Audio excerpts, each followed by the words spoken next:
ये आने वाले ज़मानों के काम आएंगे, कहीं छिपा के मेरे तजर्बात रख देना। मैं सच कहूँ अगर सुन सको तो सुनते रहो, गलत कहूँ तो मेरे मुंह पे हाथ रख देना। नमस्कार, मैं प्रीति स्वागत करती हूँ आपका अपने YouTube चैनल में। राम और उनके भाइयों के अलावा राजा दशरथ एक पुत्री के भी पिता थे। श्री राम के माता पिता एवं भाइयों के बारे में तो प्रायः सभी जानते हैं, लेकिन बहुत कम लोगों को यह मालूम है कि राम की एक बहन भी थी जिसका नाम शांता था। वे आयु में चारों भाइयों से काफ़ी बड़ी थी। उनकी माता कौशल्या थी। ऐसी मान्यता है कि एक बार अंग देश के राजा रोमपद और उनकी रानी वर्षिणी अयोध्या आए। उनको कोई संतान नहीं थी। बातचीत के दौरान राजा दशरथ को जब यह बात मालूम हुई तो उन्होंने कहा, मैं अपनी बेटी शांता आपको संतान के रूप में दूंगा। यह सुनकर रोमपद और वर्षिणी बहुत खुश हुए। उन्होंने बहुत स्नेह से उसका पालन पोषण किया और माता पिता के सभी कर्तव्य निभाए। एक दिन राजा रोमपद अपनी पुत्री से बातें कर रहे थे। उसी समय द्वार पर एक ब्राह्मण आए और उन्होंने राजा से प्रार्थना की कि वर्षा के दिनों में वे खेतों की जुताई में राज दरबार की ओर से मदद प्रदान करें। राजा को यह सुनाई नहीं दिया और वे पुत्री से बातचीत करते रहे। द्वार पर आए नागरिक की याचना न सुनने से ब्राह्मण को दुख हुआ और वे राजा रोमपद का राज्य छोड़कर चले गए। वह ब्राह्मण इंद्र के भक्त थे। अपने भक्त की ऐसी अनदेखी पर इंद्रदेव राजा रोमपद पर क्रुद्ध हुए और उन्होंने उनके राज्य में पर्याप्त वर्षा नहीं की। इससे खेतों में खड़ी फसलें मुरझाने लगी। इस संकट की घड़ी में राजा रोमपद ऋषिशृंग ऋषि के पास गए और उनसे उपाय पूछा।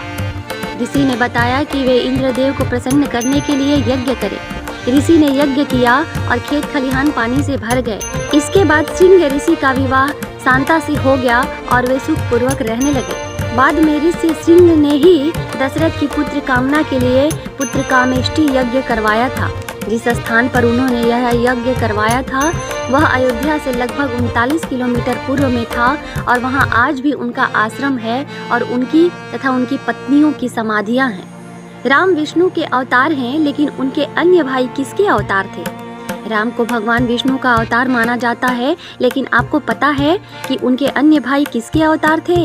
लक्ष्मण को शेषनाग का अवतार माना जाता है, जो क्षीर सागर में भगवान विष्णु का आसन है, जबकि भरत और शत्रुघ्न को क्रमशः भगवान विष्णु द्वारा हाथों में धारण किए गए सुदर्शन चक्र और शंख शैल का अवतार माना जाता है। सीता स्वयंवर में प्रयुक्त भगवान शिव के धनुष का नाम। हम में से अधिकांश लोगों को पता है कि राम का सीता से विवाह एक स्वयंवर के माध्यम से हुआ था। उस स्वयंवर के लिए भगवान शिव के धनुष का इस्तेमाल किया गया था, जिस पर सभी राजकुमारों को प्रत्यंचा चढ़ाना था। लेकिन बहुत कम लोगों को पता होगा कि भगवान शिव के उस धनुष का नाम पिनाक था। लक्ष्मण को बुदाकेश के नाम से भी जाना जाता है। ऐसा माना जाता है कि वनवास के 14 वर्षों के दौरान अपने भाई और भाभी की रक्षा करने के उद्देश्य से लक्ष्मण कभी सोते नहीं थे। इसके कारण उन्हें बुदाकेश के नाम से भी जाना जाता है। वनवास की पहली रात को जब राम और सीता सो रहे थे तो निद्रा देवी लक्ष्मण के सामने प्रकट हुई। उस समय लक्ष्मण ने निद्रा देवी से अनुरोध किया कि उन्हें ऐसा वरदान दें कि वनवास के 14 वर्षों के दौरान उन्हें नींद नहीं आए और वह अपने प्रिय भाई और भाभी की रक्षा कर सके।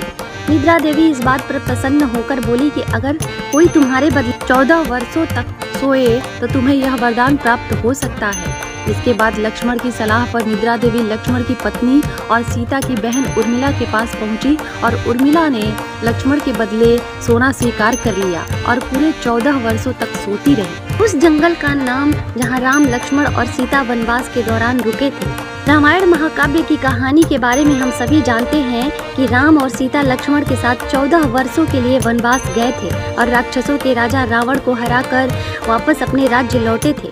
हम में से अधिकांश लोगों को पता है कि राम, लक्ष्मण और सीता ने कई साल वन में बिताए थे, लेकिन कुछ ही लोगों को उस वन के नाम की जानकारी होगी। उस वन का नाम दंडकारण्य था, जिसमें राम, सीता और लक्ष्मण ने अपना वनवास बिताया था। यह वन लगभग 35,600 वर्ग मीटर में फैला हुआ था, लेकिन इसमें वर्तमान छत्तीसगढ़, उड़ीसा, महाराष्ट्र और आंध्र प्रदेश के कुछ हिस्से शामिल थे। उस समय वह वन सबसे भयंकर राक्षसों का घर माना जाता था, इसलिए इसका नाम दंडकारण्य रखा, जहाँ दंड का अर्थ सजा देना और अरण्य का अर्थ वन है। लक्ष्मण रेखा प्रकरण का वर्णन वाल्मीकि रामायण में नहीं है। पूरे रामायण की कहानी में सबसे पेचीदा प्रकरण लक्ष्मण रेखा प्रकरण है, जिसमें लक्ष्मण वन में अपनी झोपड़ी के चारों ओर एक रेखा खींचते हैं। जब सीता के अनुरोध पर रावण हिरण को पकड़ने और मारने की कोशिश करते हैं तो वह हिरण राक्षस मारीच का रूप ले लेता है। मरने के समय मारीच राम की आवाज में लक्ष्मण और सीता के लिए रोता है। यह सुनकर सीता लक्ष्मण से आग्रह करती है कि वह अपने भाई की मदद के लिए जाएं, क्योंकि ऐसा प्रतीत होता है कि उनके भाई किसी मुसीबत में फंस गए हैं। पहले तो लक्ष्मण सीता को अकेले जंगल में छोड़कर जाने को राजी नहीं हुए, लेकिन बार बार सीता द्वारा अनुरोध करने पर वह तैयार हो गए।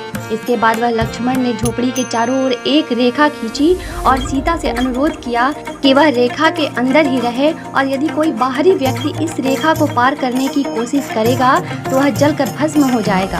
इस प्रकरण के संबंध में अज्ञात तथ्य यह है कि एक कहानी का वर्णन ना तो वाल्मीकि रामायण में है और ना ही रामचरितमानस में, लेकिन रामचरितमानस के लंका कांड में इस बात का उल्लेख रावण की पत्नी मंदोदरी द्वारा किया गया है। तो दोस्तों, हमें उम्मीद है कि आपको ये जानकारी अच्छी लगी होगी। अगर वीडियो पसंद आई हो तो इसे लाइक कीजिए और चैनल को सब्सक्राइब कीजिए। Thank you, bye.